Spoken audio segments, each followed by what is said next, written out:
Hello, everyone, and good morning. Welcome to another live commentary show wherein I take some random, oddly named video that I haven't watched yet and find out what it's all about live with you because, well, I'm a mental masochist, apparently, putting myself through these things, and you get to join me. Hopefully it'll be entertaining and or informative. You never know what you're going to get with these things because I haven't pre-screened them, say, for maybe a couple of minutes worth. So it's all a surprise as we go. Good morning to you early risers, technically, depending on what part of the world you're in, who have joined me. Hello, No One Nowhere, Havoc Vladimirovich Stalinov, Non-Vitae Rex, Corey Suzuki, Rolling Bear, Duck Dog, Chicago Mike, RVADER, DAR, sorry, Sora Luna, hello, Cannibal Caretaker, Roxderp, Christina, hello. So I came across this. This is from Talks at Google, which is sort of your more high-minded TEDx series that Google holds. I guess they wanted to get in on the racket.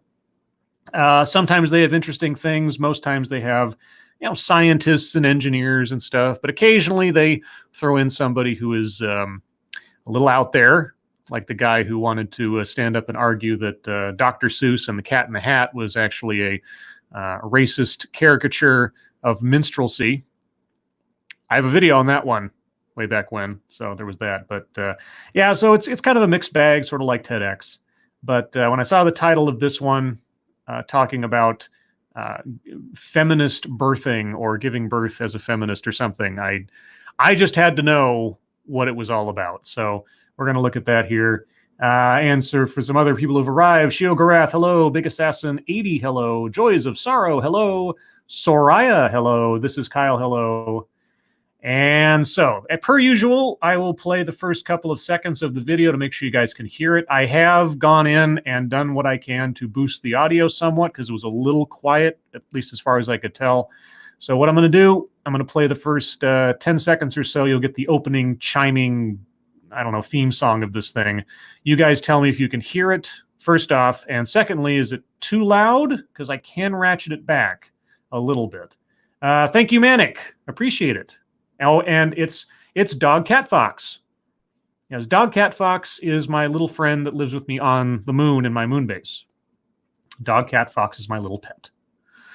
All right, so here's the sound test. You guys tell me if you hear it. Oh, and hello, Jen T. Maxey, Rich at Art, Frank Hubbard the Fourth, hello.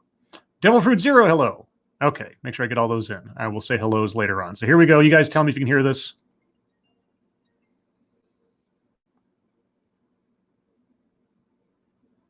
Okay, so was that too loud? Loud enough? You guys tell me. And first off, can you hear it? Because we've had those problems before.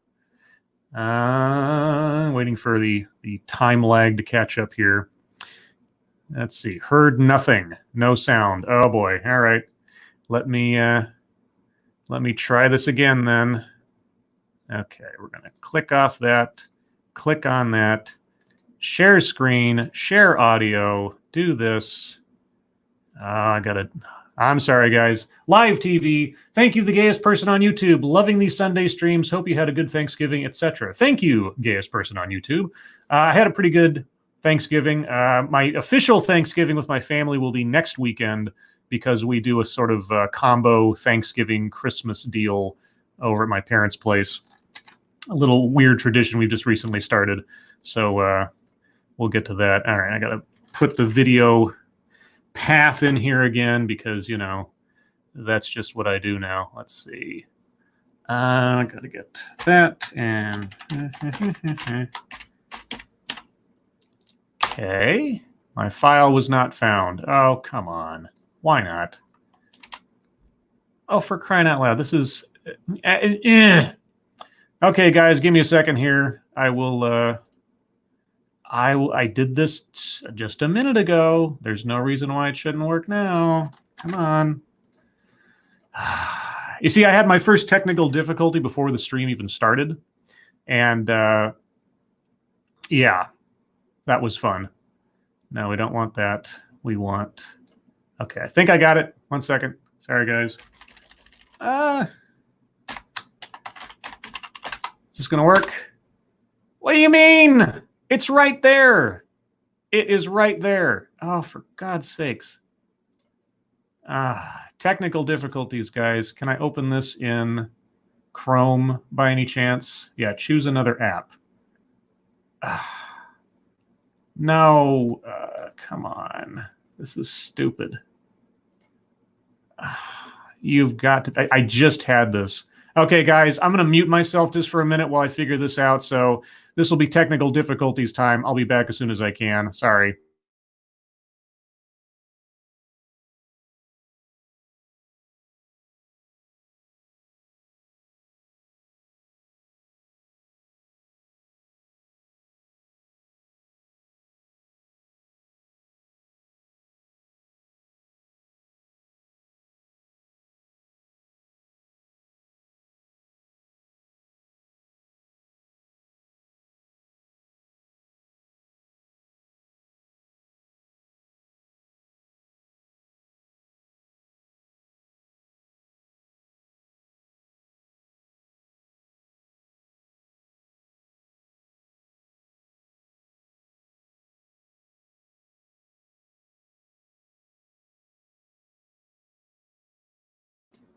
Okay, guys, let's try this again. Yeah, the whole thing. So 2 minutes before the show started, Chrome crashed on me, and I said restore Windows and everything. And apparently in doing that, it did not restore the sharing of the audio of the thing. Thank you, Duck Dog. Fuck it, we'll do it live. Yes. All right, let's try this one more time. I'm going to play the intro music. You guys tell me if you can hear it, fingers crossed, and if it's too loud. Here we go.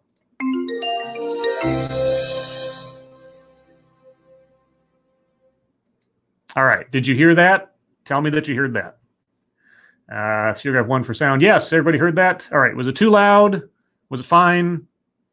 This is all the stuff we have to do for sound check. I can hear it fine, heard it. All right, so we have Millie Hill, give birth like a feminist. Now, I've never been in the situation of witnessing a birth or being involved in a birth or labor or anything like that. I understand that there are various ways you can give birth, either surgically or you do sort of like in a pool or like a natural birth. There are different sort of maybe ritualistic or ways to do it or methods to do it. But I have no idea how the feminist ideology conjures you to give birth in some way that is unique from any other method that's been done over the course of history. So this will be a educational thing for us, I guess. It's about an hour long. As always, I will see if I can get through all of it. I don't know if this will become boring. If it becomes boring, well, there you go. You take your chances. So here we are, giving birth like a feminist. So thank you so much for joining us. Thanks for having me. The first thing I want to talk about. Oh, is it Australians? Hey, Australians in the chat. It's your country women talking. It's a book. A book by, does that say Soraya? Soraya, do you have something to tell us? Was just ask who your audience is. So I've seen accusations that your first book, The Positive Birth Movement, which for me was massively influential and instrumental in me having a really positive birth experience. I've seen criticisms that it's for crazy hippie ladies who don't want to listen to their doctors. Yeah, you guys don't look like crazy hippie ladies that don't want to listen to your doctors. I don't know, give birth the feminist way. It seems like you already know and have an assured sense of what is the correct way to operate in the world. Okay, so who are you writing for? Well, first of all, I suppose I have to be honest and say that although I don't particularly necessarily look like a hippie, I probably do see myself as a hippie because I would see that as a compliment. For me, a hippie is somebody who thinks outside the box, asks questions, doesn't abide by their doctor's advice, wants to explore different options, etc. So if that's what a hippie is, then I'm happy to take that label. But I've always tried to write in a way and to talk about birth and start conversations about birth in a way that's inclusive of all choices. So then why did you write a book about feminist birthing? Okay. All of the stuff that I've done has been around positive birth rather than a particular type of birth. So does anybody want a non-positive birth? Or is there like some kind of like sadomasochist birth out there somewhere? Actually, don't answer that question. Not really hippie stuff, really, unless by hippie you mean thinking outside the box. Oh, EDM says they are from the UK, Scribe Light. Okay, I'm terrible with accents right off the cuff, so what do I know? In which case it is, which is fine by me. And how did you start writing about birth? Well, I kind of came into it through strange routes, as we always do in life. When I first became a mum myself 11 years ago, I was working as a drama therapist, which is a type of creative arts psychotherapy. Drama therapist. Creative arts psychotherapy. I've never heard of that. A drama therapist. You probably get a lot of work on reality TV. And slowly, as I got through to having my second child, it started to become more and more difficult to sustain that career path. And I was at home with a baby and a toddler, and I started writing a blog. Of course you did. And on the blog, I covered all different topics: motherhood, breastfeeding, my own personal experiences. And I also wrote about birth. And whenever I wrote about birth, I got this kind of like big response. So it was kind of like everybody was saying, yes, say more about that, say more about that. Oh, so it was a supply and demand situation. Okay. So, and that then led to me doing freelance journalism, again, mainly about birth for people like The Telegraph and The Guardian. So, and that then led to the books. Yeah. And so you knew that you were writing something that people wanted to hear and needed to hear. Yeah, it was like, It was like I hit upon something that got me a lot of attention, so I just focused on that. Not because I'm an expert, not because I'm a medical doctor or have any training in such. I'm a drama therapist. It was just one of those being in the right place and saying the right things at the right time thing. It was everybody wanted a new narrative about birth. I think everybody was fed up with hearing the same old tropes of all that matters is a healthy baby and all of that kind of stuff. Wait, what more beyond all that matters is a healthy, I mean, obviously you want the mother to be healthy as well, but why is that a tired trope? That's what? And the internet exploding at the same time brought new opportunities for women to have conversations with women in different parts of the world, through social media, etc. That meant they could sort of start actually talking to each other about birth, seeing images of birth, seeing films of birth, and sharing their stories. And it kind of all happened with synchronicity, I think, along with the stuff that I was writing about. So it wasn't by any means just me. It was like a kind of whole movement that was gathering of people sort of reclaiming the narrative about birth, I think. Reclaiming the narrative about birth. Okay, like I say, I've obviously never given birth. I haven't been involved in such. I don't know what the subculture of birthing is like. Okay. And so when did you writing about birth become a movement, become the Positive Birth book?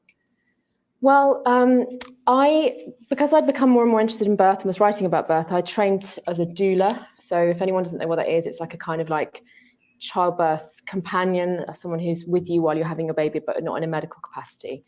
All right. So you have no medical training and you're kind of a non-medical midwife. Okay.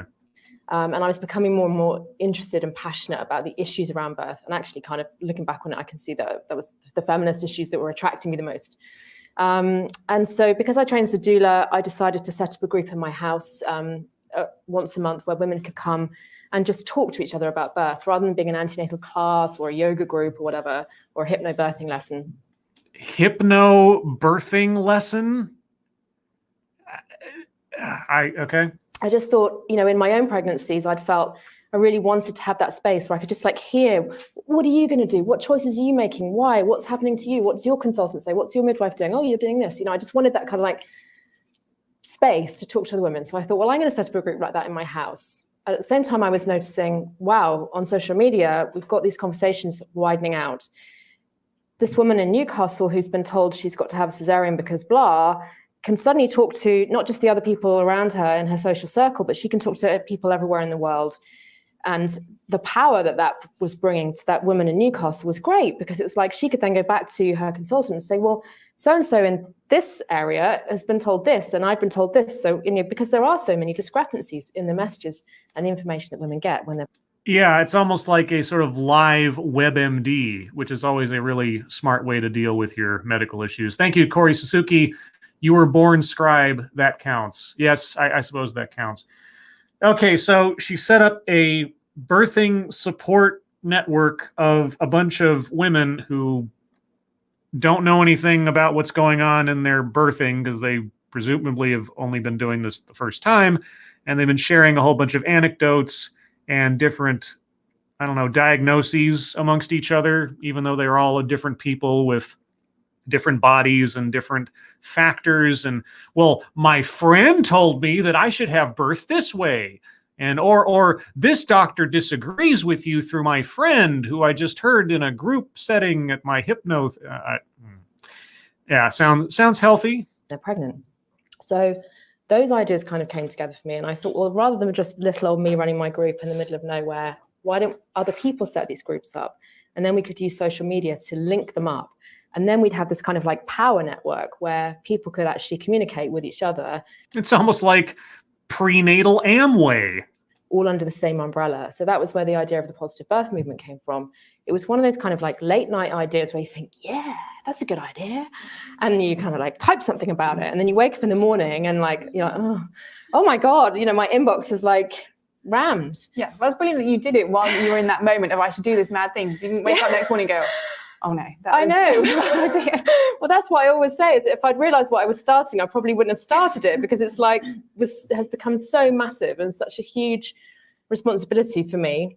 Well, that's a ringing endorsement. If I had known what I was getting into, I wouldn't have done it. Okay, take a moment here to say hello to people. Hello, Diesel Dave, Mr. Scott, TC, Maniac Man, Pincalo, the Driving Ape Man, Sarjim, Renovatio, hello. Did I miss anybody else up here? Urkel DeStefano, hello. I got that right. Let's see, EDM. I think if I missed anybody, be sure to give me a shout out later on. Oh, hello, Mike R. Hello, Rico8181. Hello. Yeah, prenatal Amway. Yeah, you can. That's copyright me now. I'm saying that copyright. Hello, Joe Pezendorfer. I think I said that right. All right, let's continue. Also, I don't understand why having that projector light right in her eyes is not bugging her. It looks like she's got some kind of superhero mask on the whole time, which is interesting. Katie Carpenter, hello. Kathy Carpenter, hello. Too quick on the draw on that one. For 7 years now, I've been running it, and it's an amazing thing, but it's also kind of like become this huge thing, which is far bigger than me. It's quite a big responsibility, but yeah, it's been an amazing response. And like I say, again, I think that was because everybody was out there saying, we want different information, we want a different conversation. And the positive birth movement just helped bring that together, really. Yeah, we want a conspiracy theory outside of our doctor's recommendations, sort of like the anti-vaxxers. Maybe that's too extreme a comparison, but And then obviously that's why it's called, my first book was called The Positive Birth Book, because it kind of is obvious, but the two aren't connected in the sense that I'm a writer who wrote a book, but I also run an organization. So they are related, but they're not. Does that make sense? Yeah. They are all related because you're promoting them both at the same time for your own, enrichment, I guess. But of course, if you believe in your movement, it might be that as well. Yeah, I don't sort of segue completely. Yeah. And so you've now written Give Birth Like a Feminist. And what was the aim with writing that after you'd written Positive Birth Book?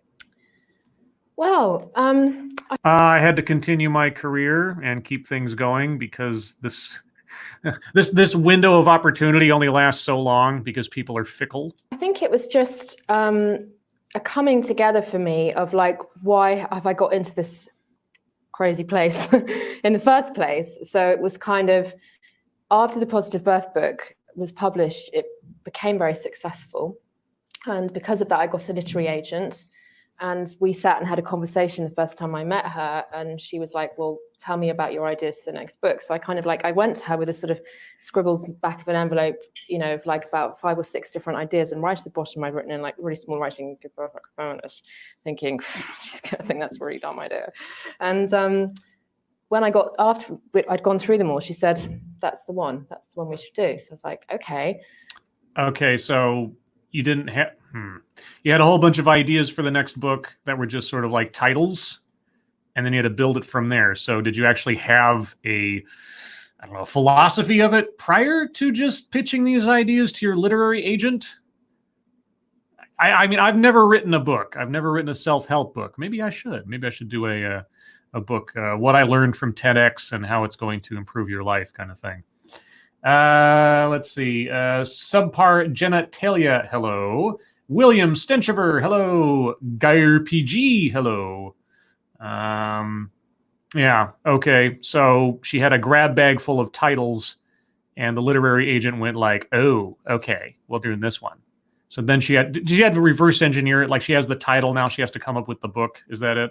So it was really because of her. And I think, again, with the beauty of hindsight, I think it was partly Me Too that had happened about a year before that conversation. Me Too. You're going to talk about people harassing women in Hollywood and or the workplace. So you're writing the coattails of Me Too. Okay. I mean, I appreciate the candor. The Me Too movement, #MeToo, that had kind of started to, again, shift that conversation and people... Wait. Me Too started shifting the conversation about birthing like a feminist? What? People who were inside the birth world completely were like, yeah, birth's a feminist issue. But outside the birth world, those people like literary agents and publishers, I think they were able to see it. Yeah, birth has nothing to do with men.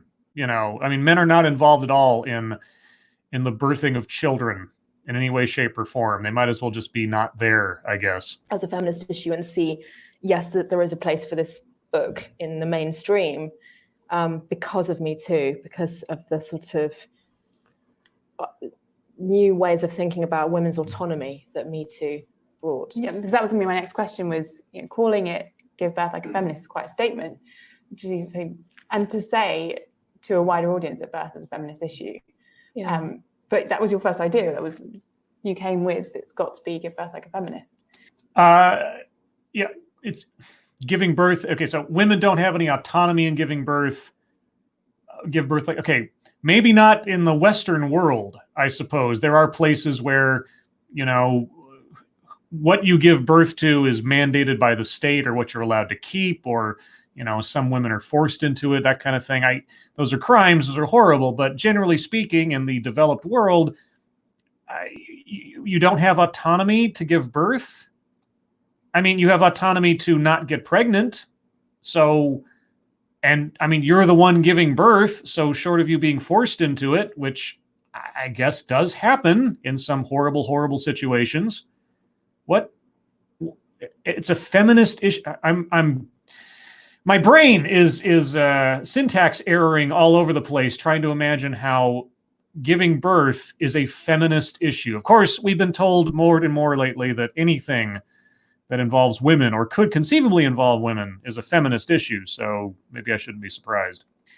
Yeah, well, the title was my idea, but there was rumblings for quite a long time, because when you go through the process of writing a book, you sort of do a proposal and that goes out to publish. And I think some publishers did say no to it because of the title and because of the sort of, I can't really compute those, not everybody was ready to put those two ideas together, let's say. Yeah, I think I might be one of them. And then I think the publishers who did publish it did have conversations that I wasn't part of about the title, which is what they do, and that's fine. But I think they were sort of thinking, is this going to put people off? And that's fair enough. That's their job to ask those questions. But obviously people do get worried about the word feminist sometimes, don't they? And it does make people think, oh, is this going to be kind of all aggressive or something? And I'm not going to like it. Yeah. Why would people have that notion about putting feminist in front of something that is relatively universal? Yeah. Well, what else would you call it? I mean, feminism is I shouldn't say it's a very specific ideology, because there are a plethora of feminisms, various ones, and splinter groups and everything else. But it does conjure up in people's minds a certain attitude, a certain, I want to say militancy about certain things. But then if you didn't call it that, what would be the point of the book? Either the book proclaims some aspect of feminist ideology in relation to birthing, or it doesn't. So what other title could you possibly choose to get across to the reader or the customer what it is they're getting into? But I think, again, the world is moving quite rapidly in that area. Yeah. Since Me Too, and we've had people like Meghan Markle putting on her Buckingham Palace biography that she's a feminist, and so people are using that word in a way that they weren't 5 years ago, really, and in the mainstream, and it's become a bit more palatable for people, hopefully. Really? Because I've been hearing feminism used in a multitude of ways for more than 5 years, but okay. And I mean, the words that we use around birth is one of the themes of Positive Birth book, and what you write generally is that we use certain words around birth that are unhelpful. We can use other words that are helpful. So why do you think that words and vocabulary around birth are important? Words matter, guys. Words matter to the unborn baby. Well, I think words, obviously, words are what I like and I'm good at. So I notice words. Are you good at them, though? Are you? As a writer, and I think the words are like a sort of a tip of an iceberg, really, aren't they? So one of the things that I noticed first as a pregnant woman 11 years ago, pregnant for the first time, and also like after I'd had my baby, when I was hearing other people tell their birth stories, friends, family, people at the toddler group, was I kept hearing I wasn't allowed or they didn't let me, and those words kept sticking out for me, and I was thinking, this is really interesting, because the way what happened was that I went past my due date, and I actually went to I think I was induced in the end, but I was induced at 42 weeks and 3 days, I think it was, or it might have been 2 days. And whenever I told my whole birth story, and this is amazing, that was amazing, this happened, that happened, and then I get to that bit and they were like, 42 weeks and that was the thing that struck everyone, like, I didn't think you were allowed to do that. So not allowed to. Are you talking about in the sense of it is not medically advisable to do X or Y or whatever? Is that what you mean? You're putting doctors' recommendations, or at least practiced or proven science behind birthing a healthy baby, as an oppression on women? Is that what I am to understand? It really struck me that people had this confusion about what you were actually allowed to do with your own body, and yet that was kind of at odds for me with like progress that had been made in areas of other women's lives. This was the 21st century. We were quite a long way on from the 60s and women's liberation. So. Yeah. Okay, again, it's not that you're not allowed to do what you want with your body, but if the doctor says it is unhealthy for your baby to be drinking while you're pregnant or smoking, or if we go past this amount of time with the baby not yet born or something, it could cause complications, so we're going to put a hard set on this. It's a doctor's recommendation. It is usually a informed decision and diagnosis in order to preserve the life of your baby and conceivably you as well. But no, these are oppressions that tread upon feminism. Is that what I am to get from this? It's like, wow, that's amazing that we're still talking about birth in terms of what we're allowed and not allowed to do. And yeah, in the book, I cover a whole other range of phrases like failure to progress, which sometimes gets written on people's birth notes, incompetent cervix. Incompetent cervix. All right, so now we're down to the how the feelings of your cervix are in the words that are used by a doctor on a document to describe a medical condition or a medical status. These hurt your cervix's feelings, or your unborn baby's sense of self, or something. I mean, if you're going to take any phrase or turn of word on a document and internalize it as a judgment of you and not an assessment of an abstract medical situation, yeah, I guess you could write an entire book on that. My woman in room 3, good girl is a phrase that sometimes is used, healthcare professional to women. Oh no, saying good girl. That's awful. Oh, it's so oppressive. And yeah, there's lots of phrases and words around birth that I think it's probably time that we challenged. And delivery is another one, actually, that a lot of people hate that, you know, because, and I don't mind it so much if it's in the context of women delivering their babies. If I ever do use it, I try to use it in that way. But what is really awful is when you hear the story of like the woman who gave birth, you know, by the side of the road, and the dad heroically delivered the baby, or the midwives delivered the baby. And a lot of people say, well, babies are born, pizzas are delivered. Yeah. But also, if anyone does the delivering, it's definitely the woman. Yeah. Well, then I guess we just don't need doctors anymore. I guess they just have to do it all by themselves. You know, when a woman's ready to give birth, just leave her alone. She doesn't need any help. She doesn't need any assistance. She doesn't need any advice. She just needs to read this book, and then she can deliver the baby all by herself. Right? I mean, what is the alternative to what you have just said? Anyone who's done it can reassure you of that. Yeah, all the hard work the dad was doing, just waiting to catch. Yeah. Yeah, that's all the dad does. Oh, the dad's just there. Oh, yeah, he's just got a catcher's mitt. He doesn't do nothing. He's got no role. Hell with the dad. Who cares? In an emergency situation without any medical assistance, a dad on the side of the road, he's completely pointless. He's just, it's nice to have, but he's not actually doing anything. Yeah. So you mentioned this sort of it being surprising in the 21st century with everything that's gone on, and you know, being in a position as a woman where you're not often told what you can and can't do, fortunately anymore, but actually development. Well, you could have fooled me. Otherwise, why is feminism needed? In the 21st century have had arguably a negative impact on birth and childbirth practices. So I'd love to hear you talk a bit about natural birth, how it's been interfered with in recent medical history, and the impact that having a natural birth can have on a woman. Okay, yeah. So first of all, I suppose I need to make a sort of caveat, which is I'm not a natural birth crusader, and that my interest mainly is in making birth more positive for women, and that is up to women themselves to say how that can be done. Okay, so basically you're absolving yourself of having any knowledge, expertise, or anything really to offer constructively to someone regarding natural birth. I mean, it doesn't sound like you ever had a natural birth, but then I don't know for sure. Also, at no point has she said she's had any medical training. She's made it very clear that she's had no medical training. So remember, guys, she is just a novice at all of this. She is an observer as much as you or I are.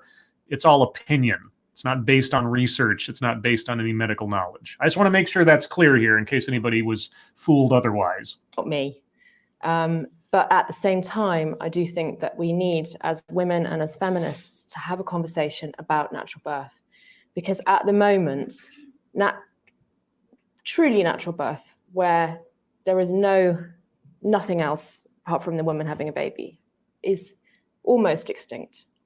Yeah, except for those situations where on the side of the road and the woman just gives birth all by herself. Oh, sorry. I mean, there's a man there to catch the baby, but it just doesn't happen very often anymore, I guess. And as women and as feminists, we need to have a conversation about whether that matters to us, not to Millie Hill. It's not up to me.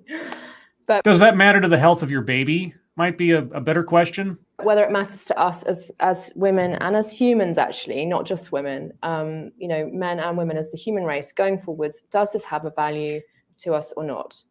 To take a Luddite view of birthing in the modern day, absent medical attention or oversight, I guess you could have a conversation on that.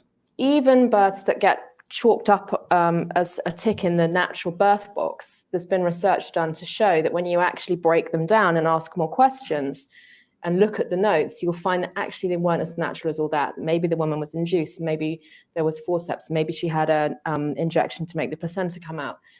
Or maybe she had her labor augmented in some way, or maybe her waters were artificially broken. So, there are lots of births that on paper may get the tick in there, oh yes, I had a natural birth, but actually really true natural birth is really rare. Okay, so we're going to no true Scotsman natural birth. Okay, so yeah.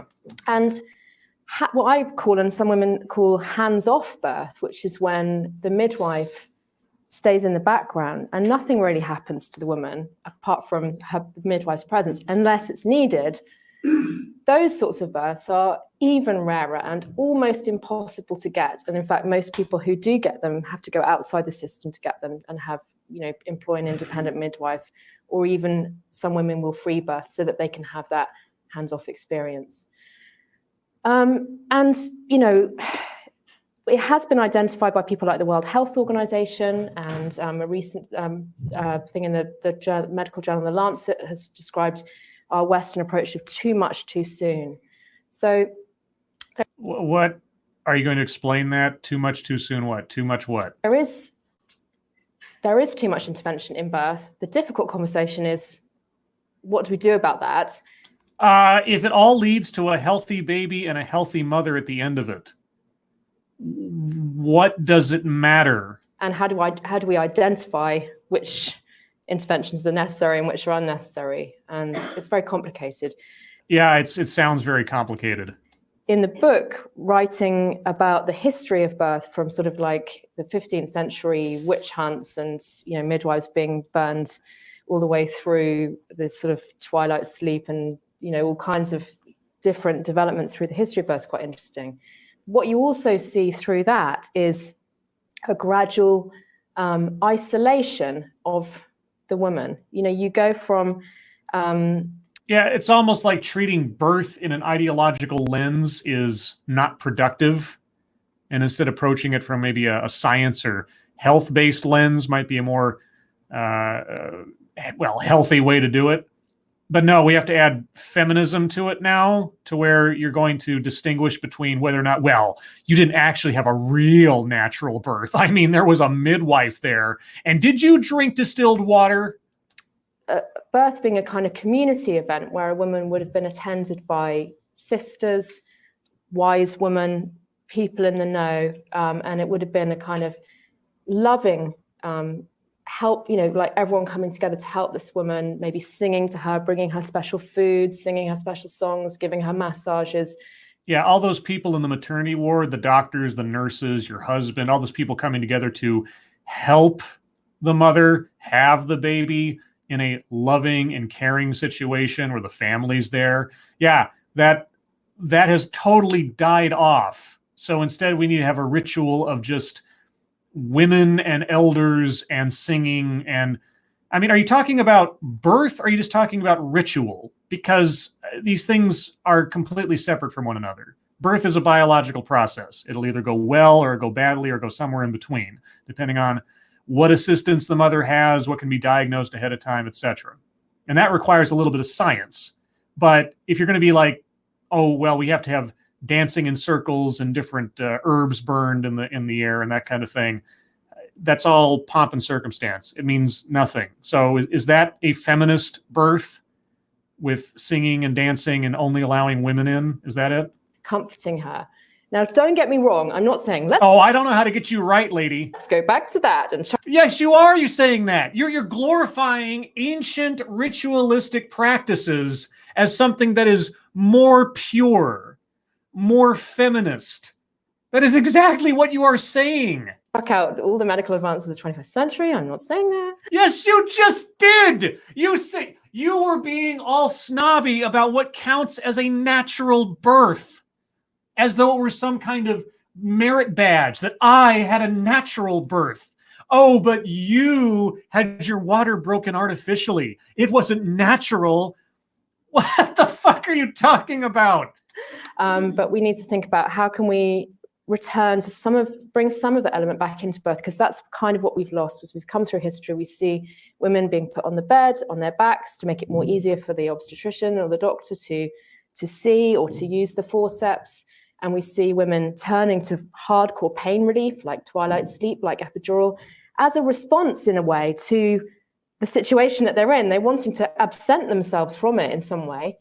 Well, okay. I've never given birth, but from several people I know who have given birth, they saw the epidural as a godsend to try to get through that pain, because every birth is different.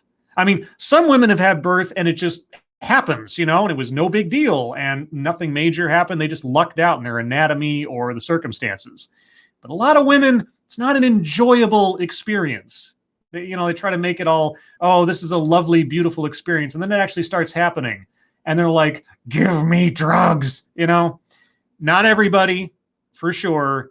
But I'll tell you what, my mother certainly appreciates having an epidural. Because it's awful. So, Wait, it's awful. Well, if it's awful, then why wouldn't you want? Oh, my God. Thank you, Kevin Duggan. The leading book author, anti-vax, was murdered by assassin yesterday. No, just kidding. What? I don't know what that means. The leading book author, anti-vax, was murdered by assassin. Okay, I'm lacking context, Kevin, but thank you for the donation. It's quite a complicated thing to unravel, isn't it? When you actually get to the present day and you think where we are now, you think actually it's quite complicated, isn't it? To try and think how can we keep all those wonderful advances, those life-saving advances of modern obstetrics, but somehow get back to the roots of birth and bring back more of that kind of loving touch. Whoa. You want the loving touch of the doctors? The doctors aren't there to give you a loving touch. I mean, the nurses handling the baby and that kind of thing, and of course the care taken in bringing the baby forth is, I guess you could qualify it as loving, but any loving you're going to get, conceivably, is from your partner and or your husband and or your family. Science isn't about loving. It's about making sure the baby is healthy and that the mother survives healthfully. You want to surround yourself in ritual and singing and stuff. That's obviously your choice. If you can arrange it, it's not going to interfere with the doctors, but what are you talking about? In birth, where a woman is brought comfort and nurture with the backup, the medical backup in the background. Well, that's up to the family, isn't it? I mean, if the medical guys are in the background, how can you criticize the medical guys for not being loving? I mean, you want to set up rituals or something? Again, that's personal preference. I'm confused. Thank you again, Kevin Duggan. Anti-vacat was murdered. Okay. I don't. Okay, so this is actually a crime that happened. All right. Well, I don't know what the correlation here is with this video. I'm not saying that anybody who writes a book on feminist birthing should be harmed or anything. So I'm not quite sure what that means. So, but thank you again for the donation. I'm just a little confused as to what one has to do with the other is all. Mr. Scott says, do we know if she is a single mother? She hasn't. I don't believe she's mentioned husband yet. I'm thinking maybe, but I don't know. Patrice Ripley, Scribe Light. I was in labor for about 33 hours and 16 and a half hours post my water breaking is when I got my epidural. It was beyond a godsend. This hoe needs to shut the fuck up. My mother was in labor with me for 36 hours. And she doesn't remember a whole lot of it because she was doped up pretty good. And she wasn't complaining about it. So there you go. Anyway. Yeah, I think, putting women back in the center of the experience and feeling in control. I mean, that's one of the... Women are not in the center of birthing. They are all about it. They get all... The focus of a birth is ensuring the mother and the child are healthy once it's all over with. The woman is at the center of the entire process. She is the one with child. She is the one that has to be seen through the birth. Now, mileage may vary from family to family, situation to situation, right? The relationships between people in a family might not make the mother a popular person. I don't know. But in the general terms of the process of birth, especially in a hospital, the mother and the child are the main concern. Always and forever. You ever see how they kick guys or family out of the room while they're giving birth in order to make sure they can lower the stress of the mother or anything like that? Yeah. Competent doctors put the mother and the child at the center. I don't know what you are talking about, that we need to put them back in the center. Messages. And you made a really important point, and the point is made in your book. It's not about achieving a natural birth or advocating a particular kind of birth, but it's about educating women, knowing what the options are, knowing what choices you have, and having people make an informed choice of what's right for them. Absolutely. And Kevin Duncan says, you mentioned anti-vaccine self-help books. I think I mentioned anti-vaccine as like throwing aside medical advice and going forward with your own opinions on what you should do. And I said I've never written a self-help book in general. I don't know if I said anti-vaccine self-help books, but yeah, I mean, I don't plan on writing an anti-vaccine self-help book. I believe in vaccines. I get them myself, etc. Thank you, Cryptic. We all give birth to a log once. It was painful. What? What?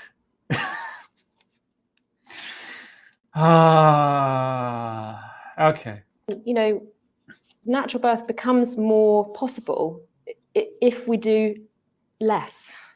And that's the hard thing, I think, for modern obstetrics to get its head around. Modern obstetrics comes at birth from a problem-solving, slightly masculine patriarchal angle, if I might say. Oh, okay. Obstetrics is a masculine patriarchal angle, and they don't get that natural birth involves less.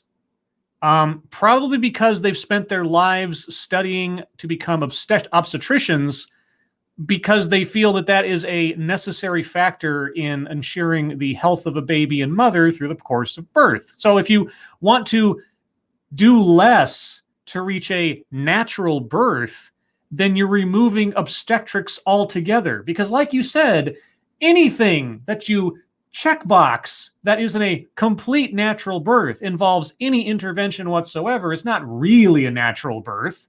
So you're just trying to make obstetricians irrelevant or unnecessary? Is that what a real feminist birth is?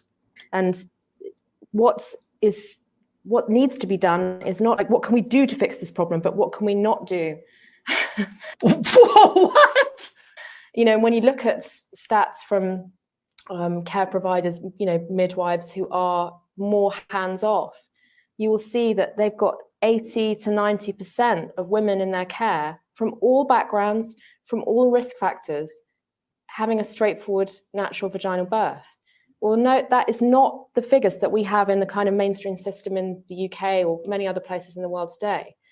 Okay, so you're advocating for a non-medical intervention, non-science, completely bereft of any intervention with any modern technology in the course of a woman giving birth. That's what you're advocating for. That is what you're saying is a better way of doing things, a natural birth. You want women to just go it alone. That's the feminist birthing way. Got it. And women are coming through that situation feeling that they have failed, that their bodies have failed because they weren't able to proceed through that labor without intervention and help. Wait, women see themselves as less because they needed assistance in birth. So medical science, modern gynecological science, modern obstetricians, they are secretly telling women that they are not worthy of giving birth by themselves. That is the secret message. They are denigrating women for being women when you need help in giving birth. Got it. But actually, there are those other women who there's nothing different about these women. They're not like a different kind of category of magical human who are going through different approach. All women are different. There are different things about women's bodies, about their health, about their chemical makeup. I mean, if there's an imbalance in one woman versus another woman in any way, shape, or form, they are not the same. Birth does not occur the same for every woman every time. What are you talking about? Are you going for the women as a whole hive mind or now hive body approach? Who have a better chance? Not 100%. but a much, much better chance of having a straightforward natural vaginal birth. And if Not 100%. So what percentage is it? Oh, scientist who's not a medical professional. women not all women want that, but the women who do we should be looking at how can we improve their chances of getting it. And so what is the main thing that you want? How can we improve their chances of getting a natural birth? That would require scientific intervention, wouldn't it? Otherwise, I mean, either you're leaving them to themselves to handle this all by themselves in a more feminist way, or you are doing something to help ensure their health and the baby's health. And if you do the latter, well, it's not a natural birth then, is it? What are you talking about? Want birthing women and their birth partners to know about birth, do you think? Well, I think one important thing, is that it is not potluck. I think that is a damaging myth that people are told. Well, just go with the flow, it'll just, whatever happens on the day will happen. Don't get yourself too tied up in knots about it. Don't bother making a birth plan. It's just, potluck. I don't know of any modern person who says that, or at least anybody who's a responsible oncoming parent that hasn't gone to their doctor, found out what they need to do, made a plan for when the time comes. I don't know of anybody who's advised women, unless they're a complete quack, to just, let's not worry about it. Okay. It isn't potluck. You cannot guarantee that you are going to get the birth you want. I'm not telling anybody that, but you can maximize your chances of having a better birth by using your brain and by thinking about it and learning about it and making a plan and knowing your options and knowing that you have rights and knowing that you have bodily autonomy and all of these things. And okay, I could say something here, but I'm going to break second. Thank you, Devil Fruit Zero. Did she want to die during birth? Well, I'm not quite sure what she's saying here. On the one hand, she's saying that a true natural birth is apparently the epitome of female procreation, I'm guessing. And a natural birth requires no intervention, even to the point of a hands-off approach completely by the midwife. That equates to a natural birth in her mind, which she is seemingly putting on a pedestal as, again, the zenith of what a woman can do when giving birth. And yet she also says you should have a plan. You should know your options. You should do this. You should ensure that the woman has the... She's talking about having interventional options and mechanisms to ensure a non-intervention natural birth. I don't know what... Choosing a really good support, the best you can afford, really, a good doula, maybe an independent midwife if you can afford that, or just spend some, if you can't afford to have an independent midwife at your birth, go to an antenatal class with her, or just do everything you can to kind of learn and take back some control. I think that is important, and that isn't pointless. It's not, and also think about where you want to give birth. Okay, thank you, Diesel Dave. Light trailer plus strong winds equals sucky day. Yikes. Stay safe, dude. I mean, I know you got the experience to keep yourself on the road, but yeah, take it easy. You know best. All the same, stay safe. Okay, well, here's a philosophical question for you. Okay, let's say, we'll reverse engineer this. Let's say that a woman has a completely natural birth. I mean, by all mechanisms, right? No one intervened. There was no medicine, no epidural, no doctors, nothing. She's just alone in a room on the moon somewhere, and she gives birth all by herself, right? Okay, let's say that happens. But prior to this, she went to a class. She made a plan of options elsewise in case that didn't work out, right? For intervention, for medical stuff. Does merely the possession of knowledge outside the realm of a wholly natural birth in the mother's head, does that still count as a natural birth? I mean, she had ideas that were from outside the concept of a natural birth. She had plans and contingencies outside the concept of a natural birth. So if her mind was filled with things that were unnatural, is the birth really natural? You know, the default place for most of us in the UK anyway is hospital, but we've got a lot of evidence now to show that that isn't necessarily the safest place. You're going to give us any of that evidence? You're going to share that with us by any chance? Because I'm curious to know that. Midwife-led unit or a birth centre for a first-time mum, and even home, which is quite shocking to us because we're like, well, no, home is a really dangerous choice. Everyone kind of got that programmed in somewhere, but actually the evidence doesn't support that. What evidence? The evidence supports home as a safe choice, even for women in their first pregnancy. You know, there are some figures to look at. You can look at the birthplace study. You can look at the NICE guidelines. But, you know, it's not... We could, if you would show them to us, or at least relay to us the relevant aspects of those studies, but I guess we're not going to get that.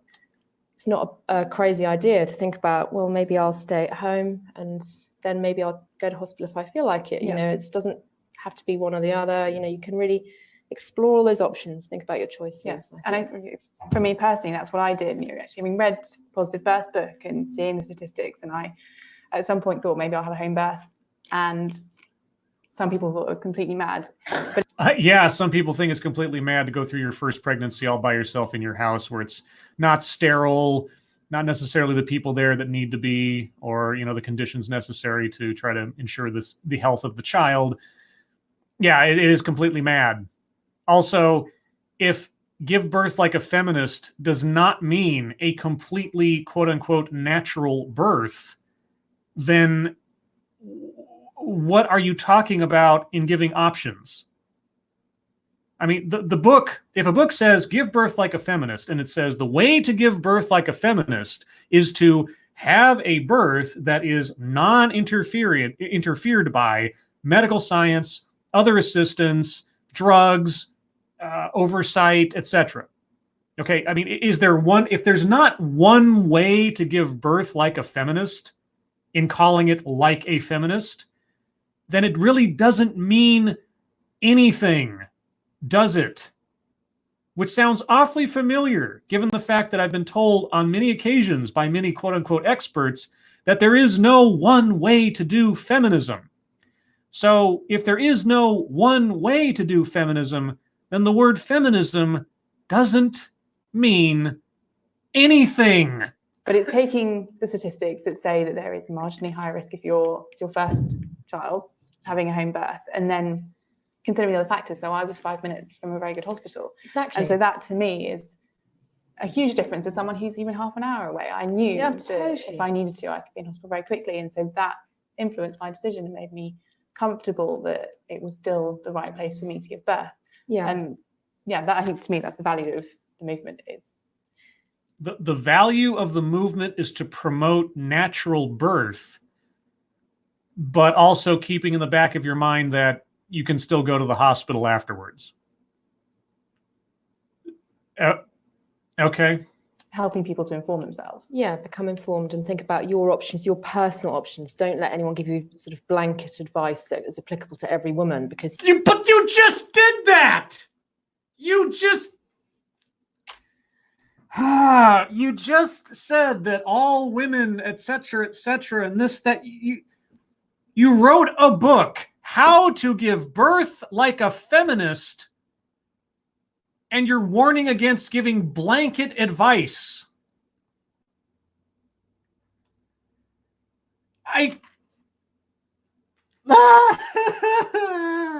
you need to think about, as you did, you need to think about, well, what kind of health am I in? What's my mental attitude like? What's my support like? What's my house like? How far am I from the hospital? How do I feel about this? Where do I feel safest? Not where do I think I'm safest, where do I feel safest? And feeling safest and are safest are completely different things. Your feelings don't matter. Is the baby healthy? Is it in a position that the baby can come out healthfully? Is it turned around? Is it backwards? Does it have its umbilical cord around its neck or something? Are you going to handle that in your bedroom, in your house, in your apartment in Surrey or something? And that's another important thing that a lot of people don't think about necessarily, is to think about yourself as a mammal. It's like, whoa, because it's kind of birth. I think that's part of the problem, is that women, we've become a bit removed from our animal side. Wait, are you now denigrating women down to the level of animal? I thought we were supposed to be talking about women with like autonomy and independence and not to be treated like chattel. Okay. Blue water on the period adverts, and hairless, people running down the beach with, not seeing any body hair. And now we're talking about advertising campaigns and how they make you feel uncomfortable or unwanted. Is that what I'm? Jesus. You've got to just slightly remind yourself that you are a mammal, and that when you give birth, your mammalian side is in full action.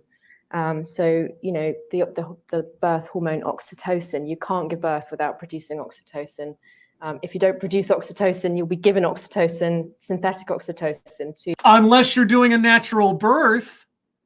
I mean, but otherwise, how would you know you need synthetic oxytocin unless you have medical intervention? If you're all by yourself in your bedroom in I don't know, Leicester or something, and you've got no medical intervention, you've got no midwife, you've got no doctor, you've got no obstetrician, you've gone through this whole process without having anybody with a stethoscope take a look at you, how would you know you need synthetic oxytocin? Oh, author of Feminist Birthing. To make you have that baby.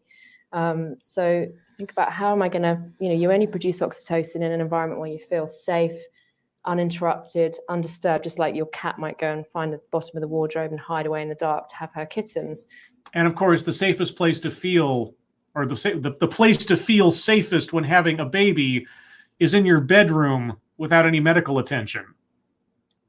Obviously. Because she's a mammal, and that's kind of like what women need to do. So, where can you get that environment? And if you do choose to have a hospital birth, or you want to have a hospital birth, you still need to think, how can I make this hospital room an oxytocin-rich environment?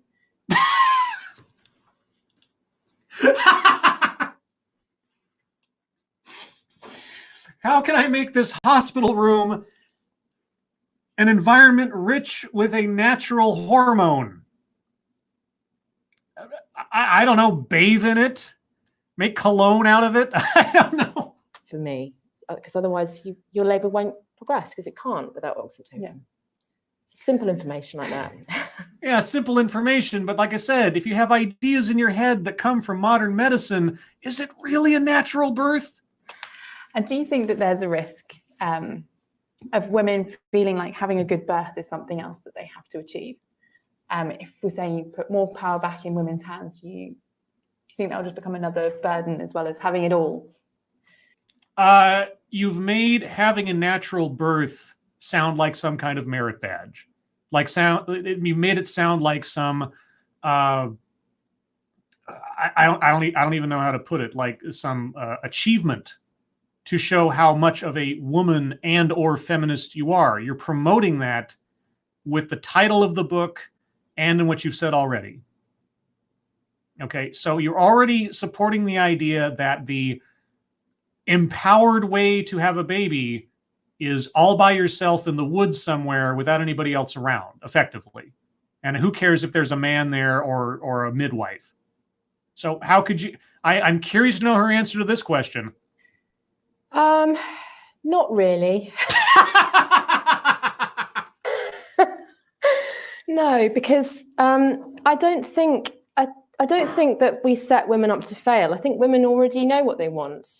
No,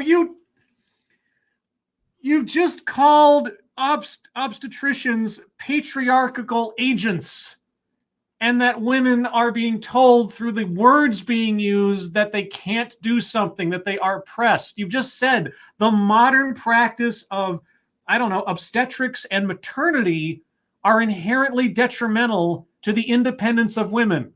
You just spent 20 minutes telling us that. Diesel Dave, thank you. Now I'm heading south, so it's now a tailwind.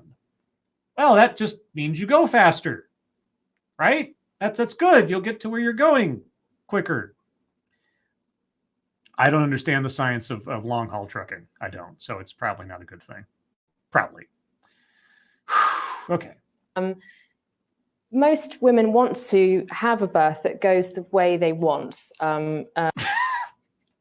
Hopefully the way they want is healthy baby, healthy mother.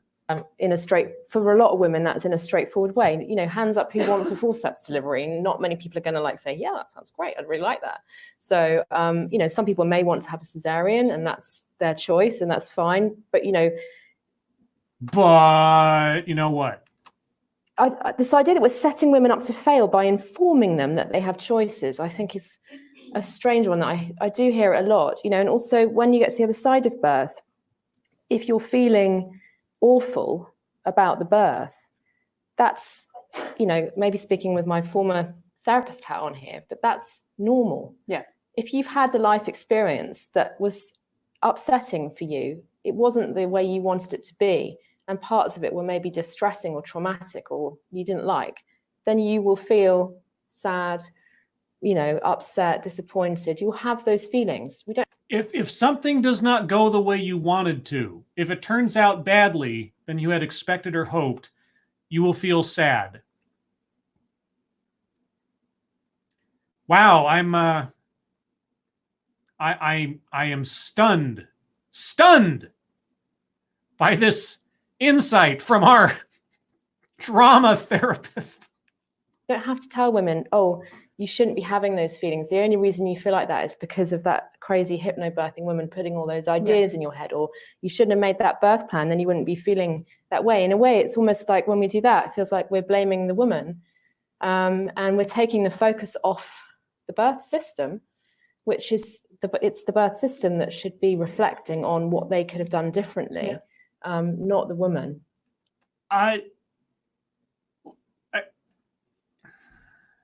I honestly don't know what to say to that. Things don't go the way you planned. Well, welcome to life. You know, what Murphy's Law, right? A plan's just a list of things that don't happen. I mean, all you can really do is take the steps necessary to best mitigate risk. Not eliminate risk, mitigate risk.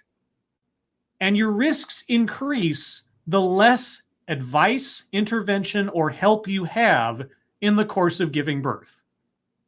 I mean, nobody wants to have a baby on the side of the freeway on the way to the hospital, because that introduces a whole lot of risk that is greatly more mitigated if you'd made it to the hospital. But sometimes that happens, and sometimes that's life. And if you feel disappointed that you didn't have your baby the way you wanted to, hey, take heart. You have a baby who's hopefully healthy as best as possible. The advent of the birth, the event of the birth is, at worst, one would hope, a day-long process, or in my mother's case, a 36-hour-long process.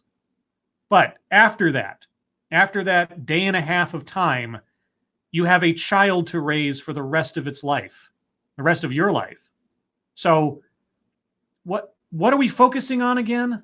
So I don't really buy into the whole kind of like, you know, don't get your hopes up narrative, because I think that women do get their hopes up because they're about to have a baby. It's a momentous occasion in their life. They've got every right to get their hopes up and to have a strong sense of how they want it to be, and a sense of entitlement and a sense of worth. And you know, sure, I'm not going to argue that, but okay, to want to have an empowering experience, whatever that means for them. And what's the impact been of the positive birth movement that you've seen?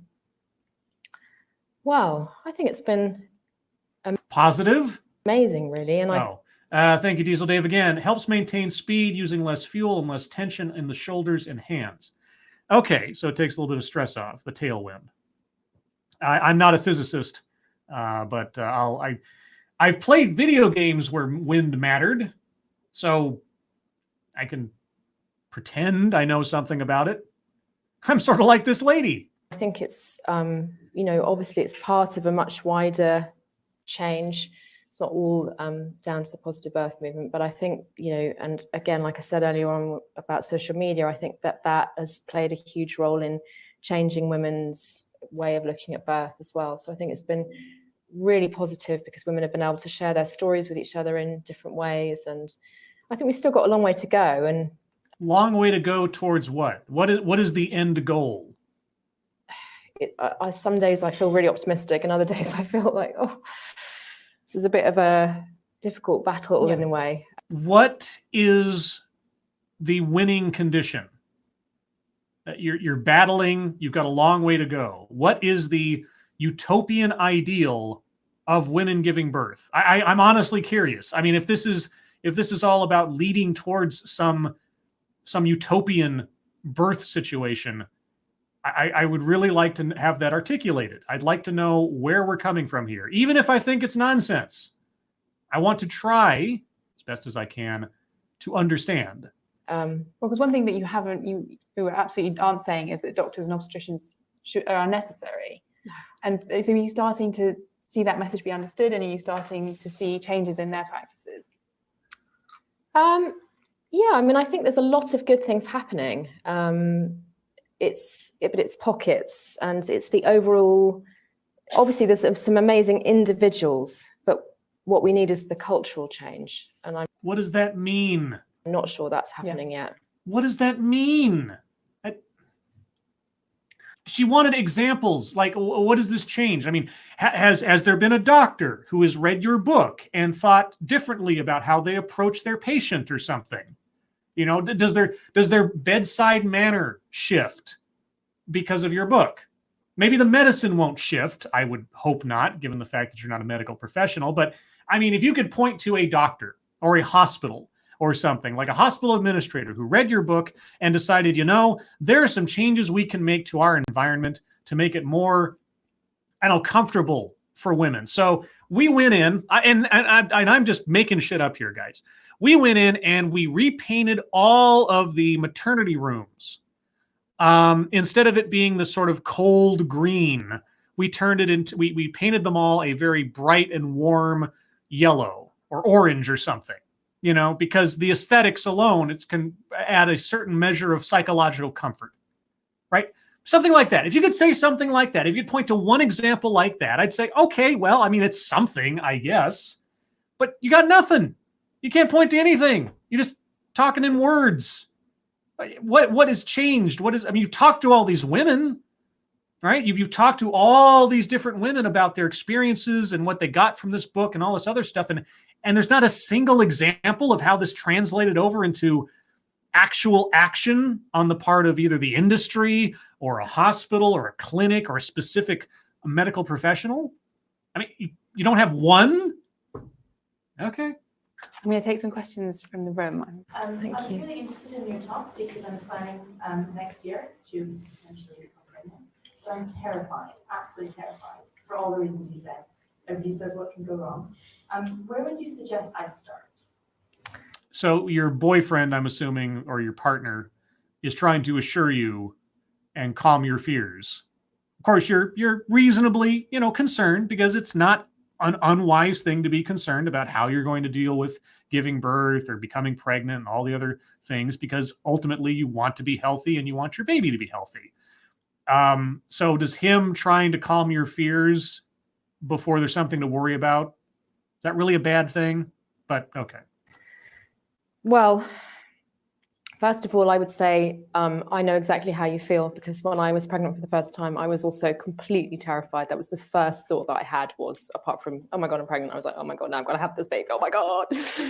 So I was completely, almost the whole of my first pregnancy, I think my overriding emotion was fear of giving birth. And I think that's pretty normal and pretty common in today's world. So I think I would say don't be an ostrich. It's tempting when we've got this terrifying thing looming to just bury our head in the sand and hope it's going to go away.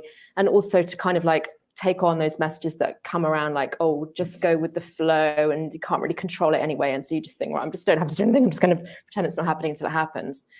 Well, that's what you were advocating for at the start of this. You were promoting the idea and being all nitpicky about what qualifies as a natural birth.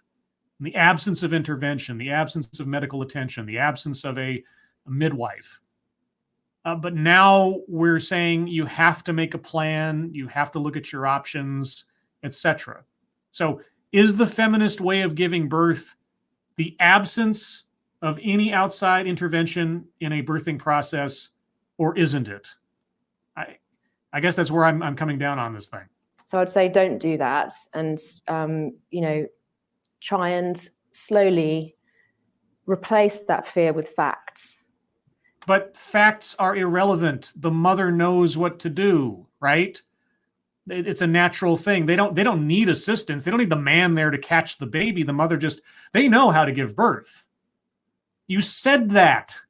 Think about what you're afraid of. I'm not going to go into it with you here specifically, but think about what is it in particular that you're afraid of, and then try and learn, is that actually true? Because I think a lot of us have absorbed information about birth that isn't actually true. And there's a lot of I quite often when I give talks talk about the pooping a bowling ball thing or a watermelon thing that you get told, things like that. And people go, oh, it's so funny. And then when you're pregnant, you're like, oh, it's not funny at all. But you're, again, speaking as someone who's not a medical professional or trained in any way in obstetrics or giving birth or anything like that. You're a complete layman at best. But you're going to give advice and tell people what they should do. Okay. It's also not surprising. Yeah. That was going to be my approach. I don't want to know anything. Yeah. But it's not surprising when your whole image is films and movies, TV, that doesn't show a realistic picture of birth. And that's what we see until you get to the point you're actually pregnant and thinking, oh, what's this really going to be like? Yeah. Well, who cares what it's really going to be like? Women just know how to give birth. They're the ones doing the delivery. Although you deliver a pizza, not a baby, as we were told earlier. So, I mean, just basic mammalian instinct should carry women along. That's the message I was getting earlier. Yeah, and that was going to be the other thing that I suggested as well, is that when you feel ready, try and think about images and even films. And I know I can tell you, I mean, I don't know how you feel about it, but I was too scared to watch any birth films in my first pregnancy. That's how scared I was.